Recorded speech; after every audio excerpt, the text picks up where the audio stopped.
Le 10 octobre 1998, le gangster du nord du New Jersey, Joey Masella reçoit un appel d'un bookmaker de la mafia nommé Steve. Steve était endetté envers Masella et il lui dit au téléphone qu'il avait $10 000 prêts pour lui. Masella était un homme menant une vie ratée. Il avait des dettes de plusieurs centaines de milliers de dollars et une série d'entreprises de jeux de hasard échouées derrière lui.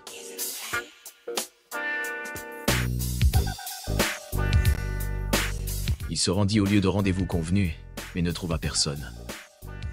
Il reçoit un autre appel de l'homme endetté, lui demandant de le retrouver à un autre endroit. Masella se rend alors à Brooklyn, New York, s'arrêtant sur le parking du parcours de golf de Diker Beach, où Steve avait dit qu'il le retrouverait. Alors que Masella était assis dans sa voiture, un visage familier s'approcha de lui. C'était un autre gangster, Anthony Greco. Greco sortit un pistolet et abattit Masella directement sur le siège du conducteur.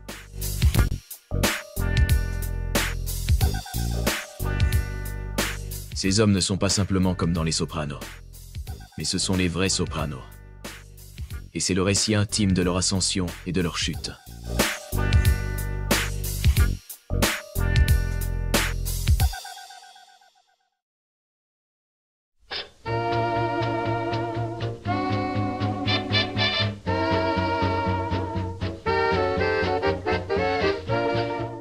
Au début des années 1930, le New Jersey est un État divisé entre de nombreux clans du crime organisé, certains locaux et d'autres étrangers. Les chefs du crime de New York, Giuseppe Masseria et Gaetano Rana, ont leurs propres factions indépendantes dans l'État, tandis qu'Abner Zwillman, membre de la mafia juive et ami du gangster new-yorkais Meyer Lansky, détient une part dans la ville de New York. La famille criminelle de Philadelphie, dirigée par Salvatore Sibella, a également des opérations dans la partie sud de la région. En ce qui concerne les véritables patrons du New Jersey, la scène était divisée en deux factions. La faction de New York, contrôlée par Gaspare D'Amico, et la faction d'Elizabeth, contrôlée par Stefano Badami.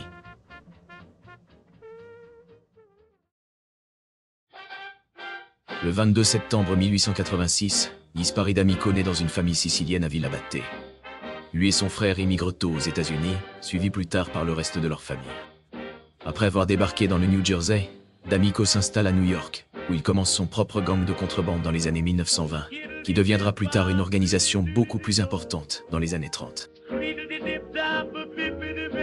Stefano Badami est né en décembre 1888, dans le quartier de Corleone à Palerme, en Sicile. Il a passé une grande partie de sa vie là-bas, se mariant avec une femme nommée Giuseppa Gugliata, à Rocamna le 26 octobre 1924. Cependant, le 15 mars 1927, Badami arrive à New York, accompagné de son ami Salvatore Panino. Les deux hommes avaient voyagé depuis la France avec des visas délivrés en Tunisie, qui était alors un territoire français. Badami emménage chez son beau-frère, un homme nommé Tommaso Galliano, et continue sa vie de crime. Pendant la Prohibition, lorsque l'État était divisé entre de nombreuses factions criminelles, Badami contrôlait Elizabeth, tandis que D'Amico contrôlait New York, et les deux hommes s'engageant dans leur propre commerce de contrebande. Cependant, en raison des différentes mains qui détenaient le pouvoir dans le New Jersey, le crime organisé y était tout sauf organisé. Mais tout cela a changé avec le début de la guerre de Castellammare à New York. La guerre était menée entre les chefs du crime new-yorkais, Giuseppe Masseria et Salvatore Maranzano, et le nom du conflit venant de la ville natale de Maranzano, Castellammare del Golfo. Badami, qui s'opposait à l'influence de New York sur son territoire, soutenait Maranzano par opposition à Masseria. Le 15 avril 1931, Masseria fut tué par ses propres hommes qui avaient conclu un accord secret avec Maranzano, mettant fin à la guerre.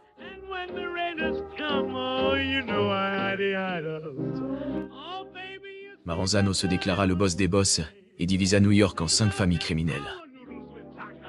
Sa victoire signifiait également autre chose. Badami était désormais le chef confirmé d'Elizabeth. Mais cette victoire fut cependant de courte durée. Car le 10 septembre 1931, 4 gangsters juifs entrèrent dans le bureau de Maranzano au New York Central Building, déguisés en agents fédéraux pour désarmer les gardes du corps de Maranzano. Ils l'ont coincé dans son bureau, ont ouvert le feu sur lui et l'ont poignardé avec des couteaux.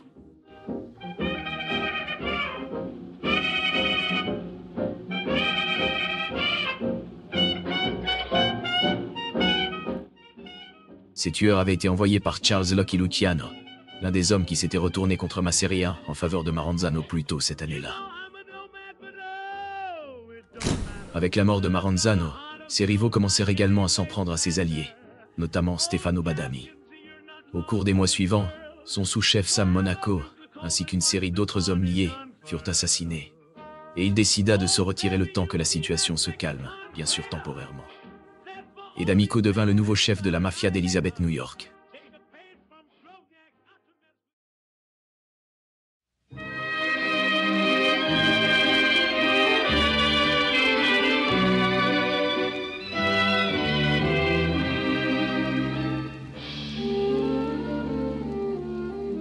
En 1935, Vincenzo Troia commence à élaborer un plan pour prendre le contrôle de la mafia du nord du New Jersey par la force. Troia, qui avait travaillé avec Luciano pendant la guerre de Castellammare, était un proche associé de Maranzano. À l'âge de 26 ans, en 1902, Troia a tué un homme nommé Joe Catania, qui lui devait une grosse dette. Après être arrivé aux États-Unis et avoir utilisé ses connexions avec les gangs pour se faire un nom, Troia a rejoint la guerre de Castellammare et s'est retrouvé du côté des vainqueurs. Cependant, lorsque Maranzano a été assassiné et que sa faction a perdu le contrôle du nord du New Jersey, Troia a décidé de former un plan de vengeance pour prendre le contrôle de la région.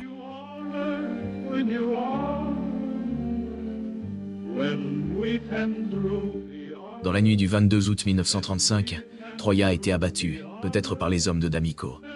Mais la bataille pour le nord du New Jersey ne cessa pas. En 1937, Joseph Profaci, le chef sicilien de la famille Profaci, tenta d'attenter à la vie de D'Amico. On spéculait que Joe, un homme d'affaires prospère avec de solides liens mafieux, effectuait le coup en raison de sa loyauté initiale envers Maranzano. Pour cela, D'Amico décida de fuir les États-Unis et retourna en Sicile.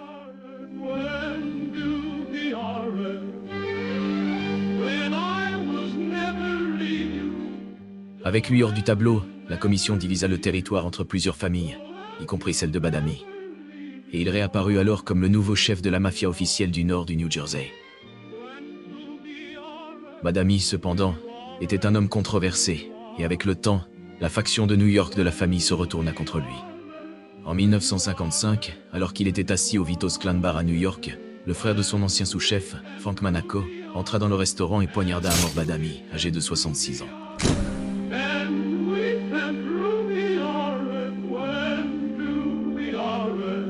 Après son enterrement, un nouveau boss devait être nommé, un homme nommé Filippo Amari.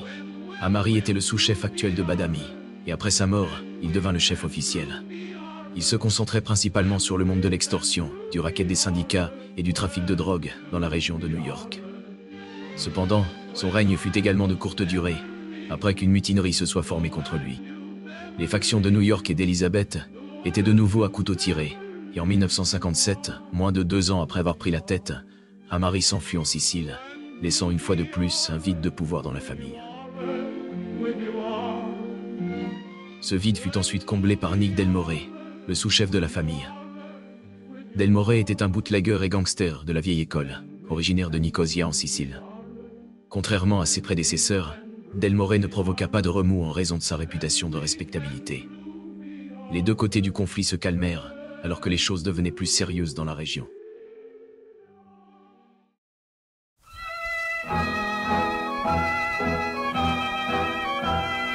À ce stade, la famille d'Elizabeth New York était une organisation mafieuse pleinement établie, opérant en second plan par rapport à celle de New York. La famille comptait entre 30 et 35 hommes officiellement intronisés, ce qui en faisait l'une des plus petites du pays à l'époque. Cependant, en raison de leur position géographique et de leur histoire familiale, les 5 familles administratives de New York ne voyaient pas la mafia du New Jersey avec beaucoup de respect. Lorsque des hommes avaient du mal à se faire introniser à New York, ils se contentaient de leurs partenaires du nord du New Jersey, un signe clair de leur position dans la hiérarchie. Mais la famille était toujours représentée dans la commission. En 1957, lorsque le chef du crime Genovese, Vito Genovese, organisa la célèbre réunion d'Appalachian, Del More y assista avec 2 gangsters. Le capitaine de New York, Frank Maggiore, et le sous-chef de la famille, Louis Larasso. Maggiore était né en avril 1909 et avait passé une grande partie de sa jeunesse en tant que gangster de la région du New Jersey. Lorsque Amari devint le chef de la famille, Il nomma Maggiore capo régime, ce qui représentait une promotion majeure. Au milieu des années 50, Maggiore fut promu sous-chef de la famille, un poste de haut rang dont d'autres n'avaient fait que rêver. Cependant, lorsque Delmore prit la tête de la famille, l'une de ses premières décisions administratives fut de rétrograder Maggiore au rang de capo, et le gangster n'eut d'autre choix que d'accepter. Son rôle fut alors attribué au jeune Larasso, tandis que Delmore continuait de diriger les opérations dans le nord du New Jersey.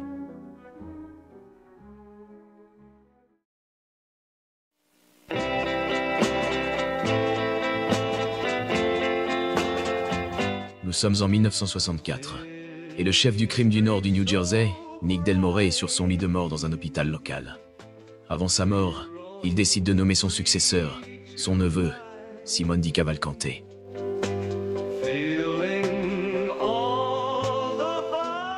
Simone DiCavalcante est né le 30 avril 1913, dans la famille de Frank DiCavalcante et Marie-Antoinette, tous deux immigrants d'Italie. Il est né à Brooklyn, mais peu après sa naissance, les DiCavalcante ont déménagé à Trenton, dans le New Jersey, où Simone a grandi. Lié à la mafia locale par le sang, DiCavalcante a commencé très tôt dans le monde des gangs et a gravi les échelons au cours des 5 décennies suivantes jusqu'à atteindre la position de chef. En 1964, bien que la situation se stabilisait lentement dans le nord du New Jersey, la famille restait un groupe désorganisé de gangsters rivaux qui, aux yeux des hommes du Nord, n'était rien de plus qu'une bande de paysans.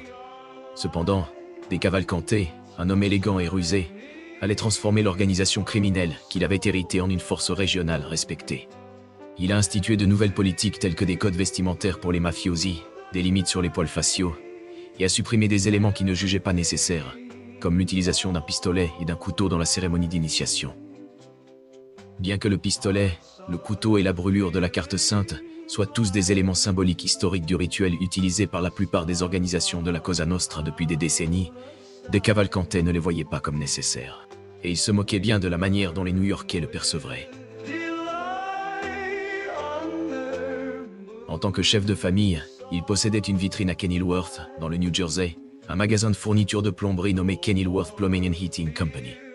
En conséquence, DiCavalcante se fit surnommer Sam the Plumber. Mais Sam n'était pas plombier.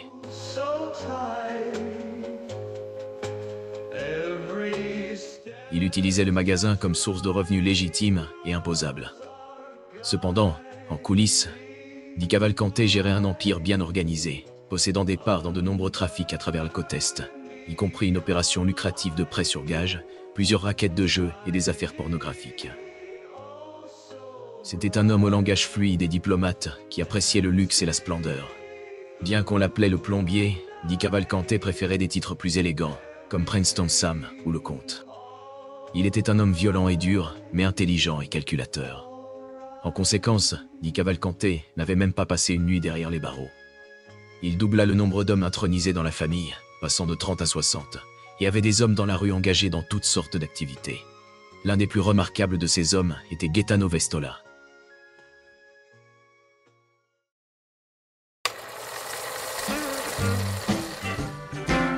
Vestola, né le 20 mai 1928, avait une grande influence sur l'industrie musicale. Il commença sa véritable carrière de gangster en 1946, lorsque Vestola, alors âgé de 18 ans, fut arrêté pour un cambriolage à New York. Il obtint une peine avec sursis en raison de son jeune âge et fut placé en probation. Au milieu des années 50, Vestola entra dans l'industrie musicale et exerça un contrôle mafieux sur celle-ci, devenant promoteur de musiciens célèbres comme Ray Charles. Basé à Brooklyn, Vestola possédait Roulette Records, un label de disques des années 1960 fondé par Maurice Levy en 1957. Levy, ayant débuté sa carrière en tant que directeur de boîte de nuit à New York, rencontra de nombreux musiciens grâce à sa ligne de business en pleine expansion, et sa carrière ne fit que croître à partir de là.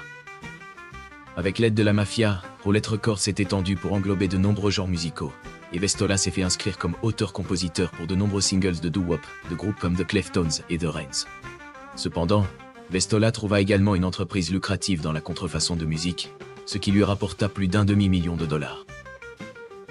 Cela lui valut une peine d'1 an de prison en 1960 pour des infractions de marque déposées. Et en 1965, Vestola fut de nouveau arrêté pour vol et passa un long moment en prison.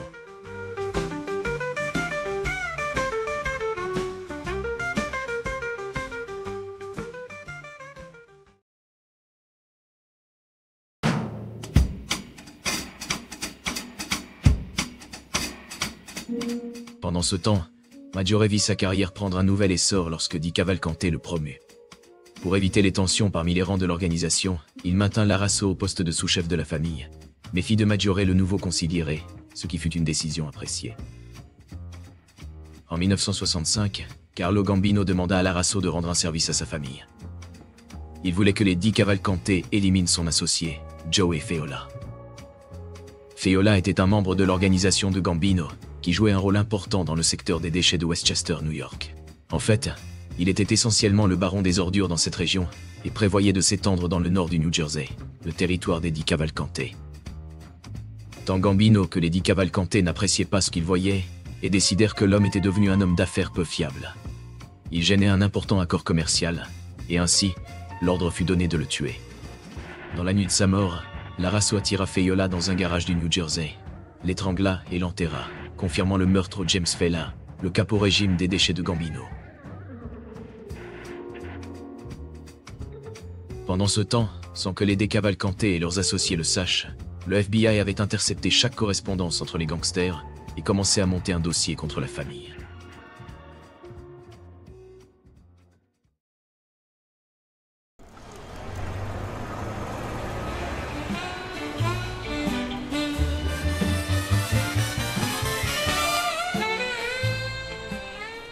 Le 23 octobre 1964, Thomas Jedon, le maire d'Elizabeth dans le New Jersey, se rend dans le bureau de Sam Di Cavalcante pour traiter une affaire. Il souhaite que deux hommes, qui représentaient une menace pour sa campagne, soient réduits au silence. Sam Di Cavalcante répond en offrant son soutien total au maire, à condition qu'il puisse obtenir des contrats dans la ville. Cependant, alors que Di Cavalcante était assis dans son bureau et dirigeait son organisation criminelle, il était enregistré en permanence. En fait, entre 1961 et 1965, Di Cavalcante était le sujet principal des Goodfella Tapes, une opération de surveillance contre la petite mais croissante famille du crime du New Jersey. Les autorités avaient placé des micros dans 4 endroits à travers le New Jersey et la Pennsylvanie, dont l'un était le magasin de plomberie de Kenilworth, écoutant toutes les conversations entre le chef et ses hommes. Les autres hommes ciblés par l'opération étaient le chef du crime de Philadelphie, Angelo Bruno, et le capitaine de la famille genovese de New York, Gerardo Catena. L'opération a débuté après les témoignages de Joe Valachi, membre de la famille criminelle genovese, qui avait retourné sa veste en 1963 et témoigné ouvertement de l'existence de la Cosa Nostra, devenant ainsi le premier gangster italien de l'histoire à le faire.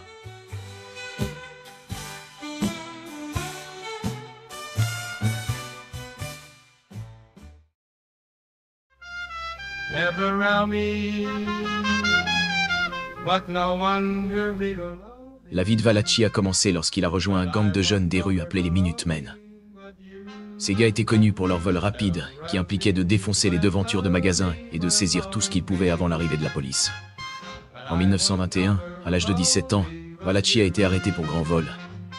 Et 2 ans plus tard, lors d'un vol qui a échoué, il a été condamné à l'institution tristement célèbre de Sing Sing à New York. Mais il est sorti après avoir purgé la moitié de sa peine. Il est rentré chez lui à Harlem, pour découvrir que son rôle de chauffeur de voiture de fuite était désormais occupé par quelqu'un d'autre.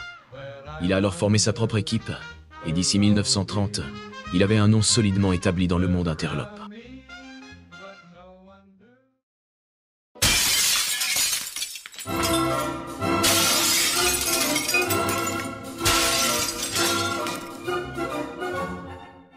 La même année, Valachi est devenu un membre pleinement initié de la mafia, devenant un soldat sous l'aile de Gaetano Reina.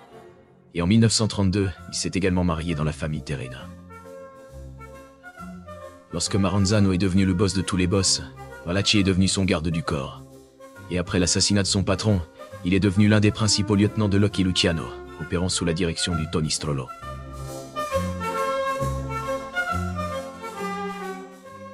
En 1959, Valachi a été condamné pour trafic de stupéfiants et a écopé d'une peine de 15 ans. Valachi était devenu paranoïaque à propos de son boss Vito Genovese, affirmant que ce dernier avait mis un contrat sur sa vie.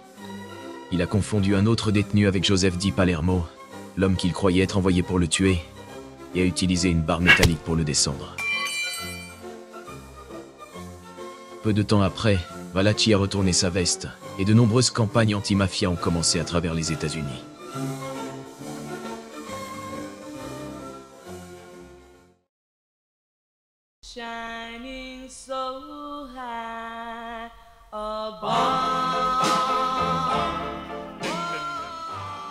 Les écoutes ont capté De Cavalcante discutant de 8 meurtres différents avec ses associés.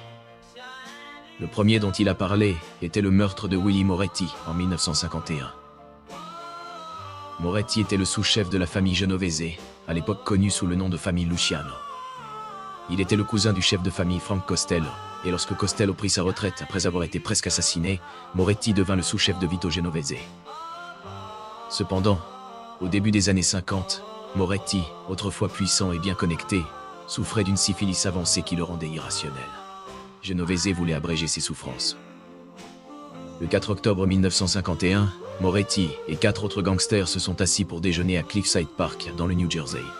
Ils ont plaisanté ensemble en italien, avant qu'un des hommes ne sorte un pistolet et ne tire sur Moretti en pleine face.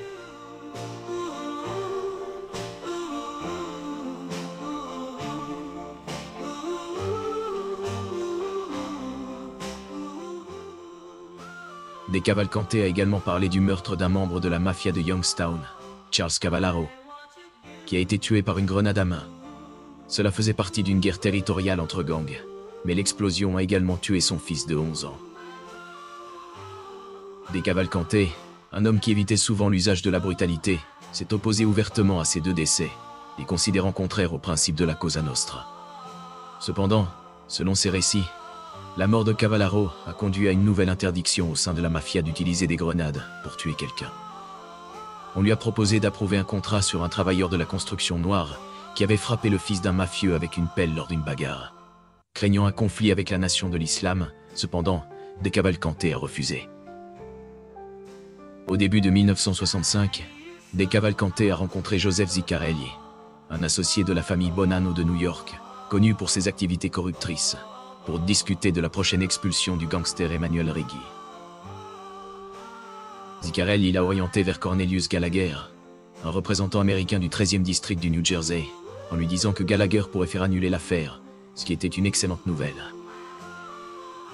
Les autorités fédérales ont enregistré le boss discutant avec des policiers, des politiciens, des gangsters et d'autres personnes, et elle disposait d'une longue liste d'informations compromettantes.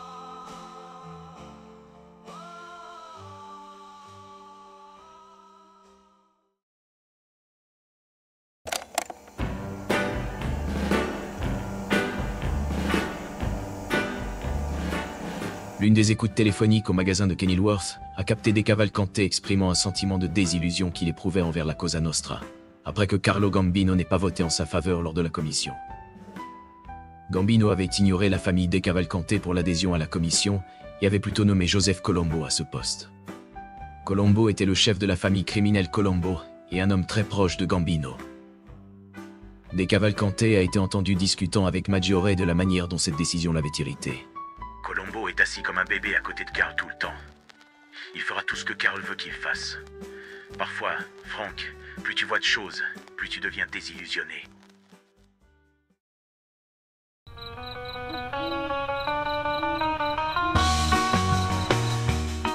En 1966, Vastola et son collègue mafieux Daniel Annunziata ont été envoyés par De Cavalcante à une partie de dépipé dans un motel en Pennsylvanie pour braquer la partie. Les 2 hommes sont entrés dans la pièce et ont commencé à agir comme des joueurs normaux avant de feindre le choc et la colère en découvrant que les dés étaient pipés. Ils ont sorti des armes à feu et ont exigé un règlement de $20 000. Les organisateurs de la partie ont décidé de négocier les termes de leur règlement avec le boss. Au cours des 6 semaines suivantes, 3 réunions ont eu lieu entre les joueurs, les braqueurs et De Cavalcante qui avaient planifié toute l'opération. À la fin, un règlement de $12 000 a été négocié, dont le boss a reçu 3 800. Le 13 décembre 1967, De Cavalcante et Bruno ont été arrêtés et jugés pour falsification de permis de conduire. Et en mars de l'année suivante, Vastola, Annunziata et De Cavalcante ont été inculpés pour complot en vue de violer les lois fédérales sur l'extorsion dans le cadre d'une opération fédérale de 17 mois. Les fédéraux ont utilisé les écoutes téléphoniques pour faire une descente dans le magasin de Kenilworth et ont trouvé 4 armes à feu illégales. Le 18 juillet, le boss a été de nouveau arrêté pour possession d'un revolver volé de calibre 38. Il a été jugé pour le complot d'extorsion de Pennsylvanie, mais son avocat, Sidney Franz Blau, a commencé à s'interroger sur les écoutes.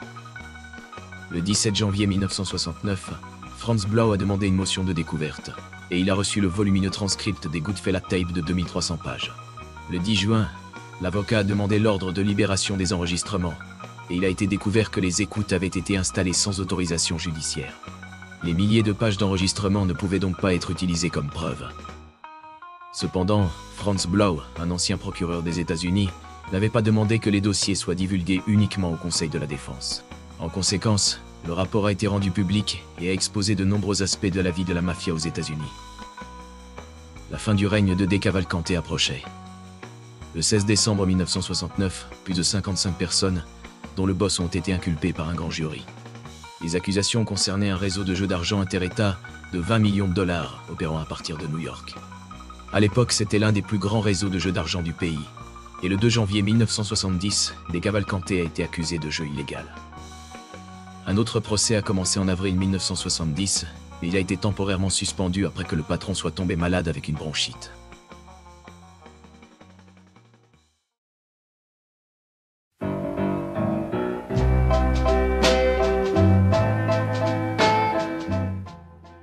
Decavalcante a été ramené au tribunal pour l'affaire d'extorsion de Trevos, et l'une des victimes du complot a témoigné contre le patron, donnant tous les faits de l'affaire. Le gouvernement était désormais convaincu du rôle de Decavalcante dans le plan. Pendant ce temps, la défense n'avait ni témoin ni preuve pour le réfuter. Decavalcante a affirmé qu'il était victime d'un coup monté et qu'il n'était rien de plus qu'un médiateur dans une querelle souterraine, mais personne n'y a cru. Le 24 septembre 1970, le patron de la famille criminelle Decavalcante a été reconnu coupable de 3 chefs de complot, sa toute première condamnation. Il a été condamné à 15 ans de prison, et il en était furieux. Vestola et Annunziata ont chacun été reconnus coupables d'un chef d'accusation également. En janvier 1971, Decavalcante est convoqué à une audience secrète à New York. Là, il décide de plaider coupable à une accusation de complot. Le procès n'a pas été rendu public immédiatement afin de protéger les droits des autres accusés. Le 10 mars de la même année, l'affaire de Decavalcante est annulée. Le juge Arlen Adams de la Cour d'appel de Philadelphie a annulé la décision après qu'un panel de 3 juges a décidé que l'affaire Travos ne disposait pas réellement de preuves suffisantes. Vestola et Annunziata ont été relâchés, mais Decavalcante a dû rester en détention. Son procès pour jeu d'argent approchait, et le procureur des États-Unis pour le New Jersey, Herbert Stern, ne voulait pas que le gangster soit libéré.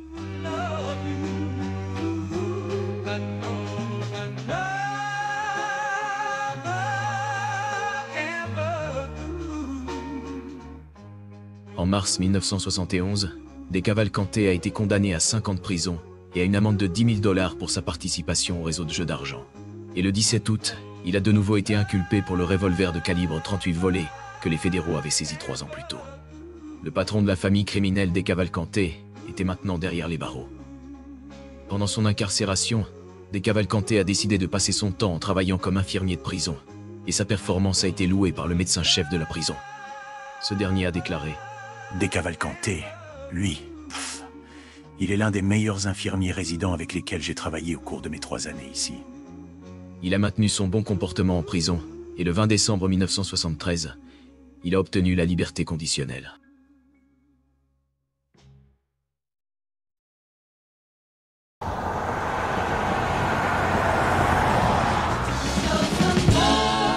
Nous sommes maintenant au début de l'année 1974. Decavalcante roule à vive allure sur l'autoroute 287 dans sa Cadillac avant d'être arrêté par un policier de l'État. Il roulait à 124 km/h dans une zone limitée à 90 et a été inculpé. Cependant, il était malade, souffrant de bronchite à ce moment-là, et son affaire a été reportée 2 fois. La 3e fois qu'il a essayé de demander un report, le juge l'a refusé après qu'un policier de l'État ait vu Decavalcante dans la rue en bonne santé. Cependant, il n'a jamais assisté à l'audience. Au début de 1976, Decavalcante, âgé de 63 ans, a décidé de déménager dans le sud de la Floride, une région où sa famille criminelle menait de nombreuses opérations. Il envisageait de construire un casino légitime là-bas, mais lorsque l'État a rejeté la légalisation des jeux d'argent, cette idée a été abandonnée. En 1980, le patron de la famille a décidé de se retirer, prenant officiellement sa retraite en 1982. Son rôle a ensuite été attribué au Giovanni Ricci, qui dirigerait l'organisation dans la nouvelle décennie.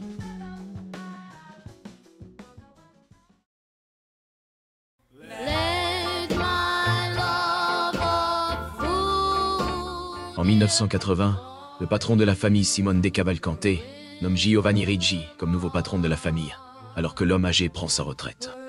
La nomination de Ricci à ce poste faisait sens. Ricci avait été élevé dans la maison d'un soldat des Cavalcanti. Il avait d'abord mené une vie de citoyen normal, bien que son père l'ait poussé à rejoindre le gang. Après avoir terminé le lycée en tant que président de la promotion de 1942, Ricci a rejoint l'armée américaine. À la fin de la Seconde Guerre mondiale, il est rentré chez lui et a rejoint son père dans la mafia. Ricci était un homme apprécié et éloquent, qui commandait beaucoup de respect et de crainte par sa manière d'agir. Comme le patron avant lui, il essayait d'être plus diplomatique et d'éviter les meurtres. Bien sûr, il n'y était pas opposé lorsqu'il le jugeait nécessaire, mais il était avant tout un homme pacifique et paternel. Contrairement à la plupart des autres patrons de la mafia, Ricci était le genre d'homme prêt à assumer la responsabilité pour son équipe et aller en prison pour eux. Le dimanche matin, toute la famille criminelle se retrouvait au café de Ricci, le Café Italia, en face d'un club social, le Ribera. Le Ribera servait à lever des fonds pour les familles démunies de Sicile, ce qui faisait de Ricci l'un des favoris de Cavalcanti. Le 2 octobre 1964, Ricci, qui avait déjà été intronisé, a été promu au niveau de capitaine de la famille. Et au milieu des années 70, il avait pris le contrôle de presque toutes les constructions sur le territoire de la famille. Il tenait d'une main de fer les syndicats locaux, qu'il à la fois soudoyait et extorquait. Il était agent de l'International Association of Laborers and Hood Carriers, et était impliqué dans de nombreux rackets criminels, tels que le prêt usuraire et les jeux d'argent. Lorsque Cavalcanti a été condamné à 5 ans de prison, Ricci a été nommé chef intérimaire. En 1978, Ricci a approuvé un coup contre John Sorato, l'oncle de Vinnie Palermo. Palermo, le neveu par alliance de Cavalcanti, deviendra important plus tard. Sorato était un membre de bas niveau de l'organisation qui passait la plupart de ses journées à faire des affaires dans la rue. Il avait été impliqué dans une dispute de longue date avec sa sœur, et la nuit de son meurtre, Palermo et son frère Pazzi ont approché leur oncle alors qu'il était assis dans sa voiture. Les deux ont ouvert le feu, le tuant sur place.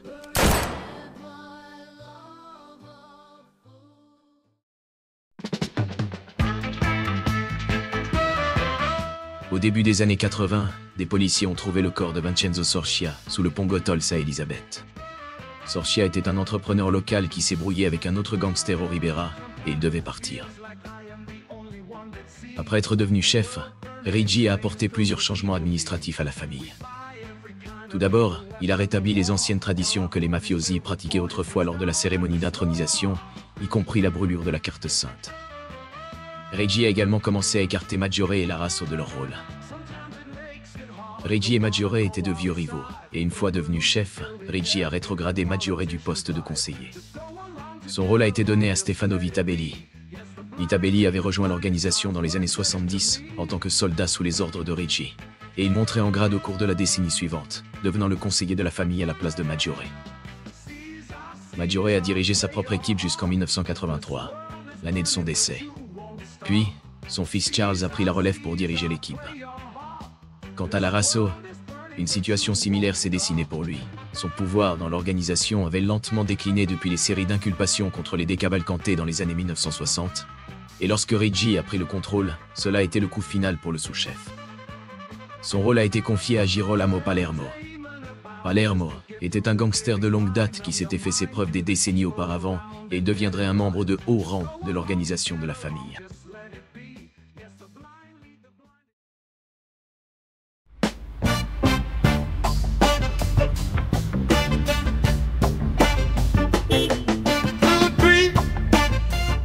« 13 septembre 1960. Alfonso Colicchio se tient derrière le comptoir de son bar à Elisabeth, dans le New Jersey, appelé Zinni's Tavern. Palermo entre avec quelques autres hommes et commence à frapper violemment Colicchio. Le propriétaire du bar se défend alors que Palermo sort un pistolet et tire sur l'homme. Le meurtre avait été ordonné par le chef de l'époque, Nick Del More, qui était devenu furieux contre le propriétaire du bar. Quelques jours auparavant, Colicchio avait ouvertement manqué de respect au chef, ce qui avait ultimement conduit à sa mort et à l'ascension de Palermo au sein de la famille. Cependant, Palermo a gardé le meurtre discret et sous le radar, car Colicchio était le beau-frère de Ricci. À la fin des années 1970, Ricci a fait de Palermo un membre à part entière de la famille, et au début des années 80, l'a promu au poste de sous-chef. Larasso était un homme en colère, mais toute cette affaire était hors de son contrôle. Cependant, cela entraînerait des problèmes plus tard. Ricci dirigeait un vaste racket des syndicats aux côtés de Giacomo Amari et Giuseppe Scaffeletti, des capitaines de haut rang dans l'organisation. Ensemble, ces hommes rapportaient des millions de dollars. Pendant ce temps, Ricci était quelqu'un qui savait garder sa langue. Il refusait toujours de dire des choses compromettantes, et par conséquent, les écoutes téléphoniques fédérales n'ont jamais pu l'entendre dire quoi que ce soit incriminant.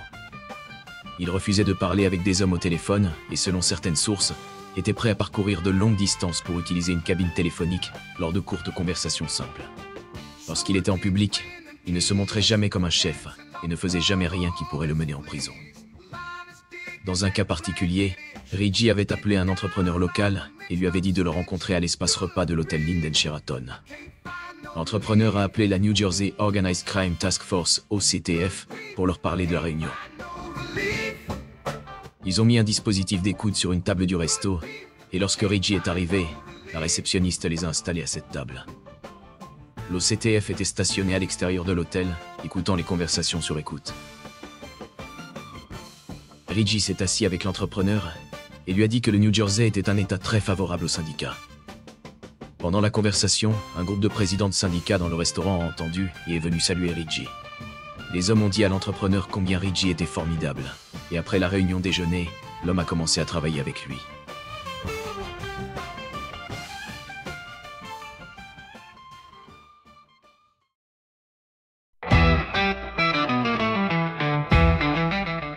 Pendant ce temps, le chef de la mafia savait très bien qu'à un moment donné, il devrait aller en prison, et il a commencé à se préparer à cette réalité. Il s'asseyait souvent seul dans des pièces vides pendant des heures, chaque jour, et a commencé à faire de l'exercice également. Un jour, au milieu des années 80, Ricci a demandé à un autre gangster de le conduire à East Orange, où il connaissait un boucher. Il avait sauvé la vie de cet homme par le passé, mais n'avait jamais demandé quoi que ce soit en retour.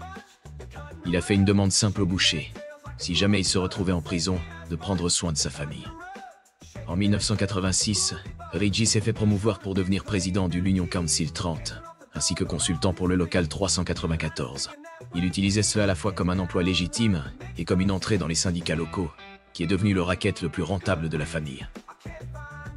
Cependant, en 1988, les choses ont changé lorsque John Gotti, le chef de la famille Gambino, s'est imposé dans le nord du New Jersey.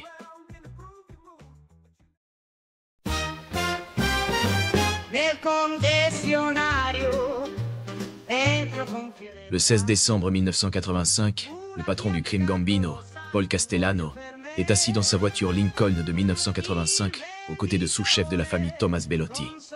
Les deux hommes se dirigent pour rencontrer Frank DiCicco au Spark Steakhouse à Midtown Manhattan. La voiture s'arrête près de l'entrée du restaurant vers 17h. Cependant, sans que Castellano le sache, 6 hommes armés vêtus de longs manteaux russes se tenaient de chaque côté de la rue.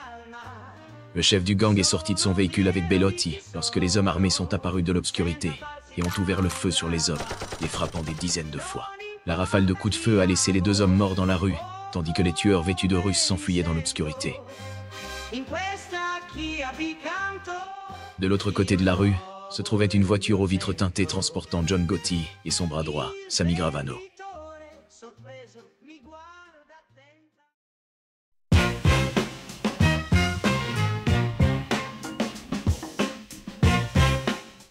En 1987, Vastola a été arrêté pour avoir agressé physiquement un dirigeant de maison de disques qui avait refusé sa tentative d'extorsion contre l'entreprise de l'homme. En prison, Vastola a rencontré John Gotti qui, avec le temps, était devenu convaincu que l'homme allait coopérer avec les autorités. Gotti a essayé de convaincre Ricci de tuer Vastola, mais ce dernier a refusé. Le nouveau chef des Gambino a alors réalisé qu'il devait exercer plus de contrôle, s'il voulait que les choses se passent comme il le souhaitait. Le 4 janvier 1988, le corps de Vincent Rotondo, un mafieux de haut rang de la famille des Cavalcante, est retrouvé affalé dans sa Lincoln criblée de balles, devant sa maison à Brooklyn. Rotondo était un grand rapporteur pour la famille et était fortement impliqué dans le racket syndical à Brooklyn. Cependant, il était évident qu'il voulait prendre le contrôle de l'organisation, et à ce titre, Ricci avait besoin de l'éliminer. Pendant ce temps, John Gotti était devenu agacé par le fait que la famille rivale genevaise avait des connexions plus fortes dans le nord du New Jersey, et il a décidé de montrer sa puissance. Aux funérailles de Rotondo à Linden, New Jersey, les décavalcantés se sont présentés aux côtés des Gambino. Gotti et Reggie semblent être amis, mais Gotti a pris Reggie à part pour avoir une réunion dans une autre pièce. Selon Anthony Rotondo, quand ils sont sortis, John Reggie était pâle comme un linge. John Gotti lui avait dit que la famille des Cavalcanti devrait désormais lui répondre. Plus tard cette année-là, Gotti a demandé une faveur énorme à Reggie. Il voulait que le chef assassine Fred Weiss, un magnat privé de l'assainissement à New York. Weiss avait récemment acheté une grande propriété vide à Staten Island, avec 2 mafieux, et avait commencé à y déverser d'énormes quantités de déchets médicaux toxiques. Les autorités de Staten Island ont découvert ce plan de déversement et ont immédiatement ouvert une enquête sur Weiss, ce qui a rendu Gotti et Reggie nerveux. Les hommes craignaient que Weiss ne les dénonce et ne devienne un informateur puisqu'il faisait face à un grand procès, et donc, il devait être éliminé. Gotti a approché Reggie et lui a demandé s'il pouvait s'en occuper. Reggie, voyant une opportunité de se mettre en bon terme avec leurs voisins de New York, a approché Anthony Rotondo et lui a dit que puisque le chef d'une autre famille avait demandé de l'aide à leur chef, il devait faire le travail à tout prix. Le 11 septembre 1989, Vinnie Palermo et Anthony Capo, accompagnés d'un groupe de 12 gangsters, se sont rendus à New York dans 4 SUV. Ils se sont positionnés près de l'appartement de la petite amie de Weiss, attendant sa sortie. Lorsque Weiss est sorti et s'est dirigé vers sa voiture, Palermo et Capo l'ont approché et abattu sur place. Les décavalcantés avaient rendu un grand service à un important patron de New York, ce qui semblait prometteur pour eux. Cependant, malgré cela, la famille du nord du New Jersey était toujours perçue comme une simple équipe satellite glorifiée, ce qui frustrait grandement les gangsters. Ils aspiraient à être reconnus comme une véritable famille mafieuse, mais n'étaient pas considérés comme tels par les autres.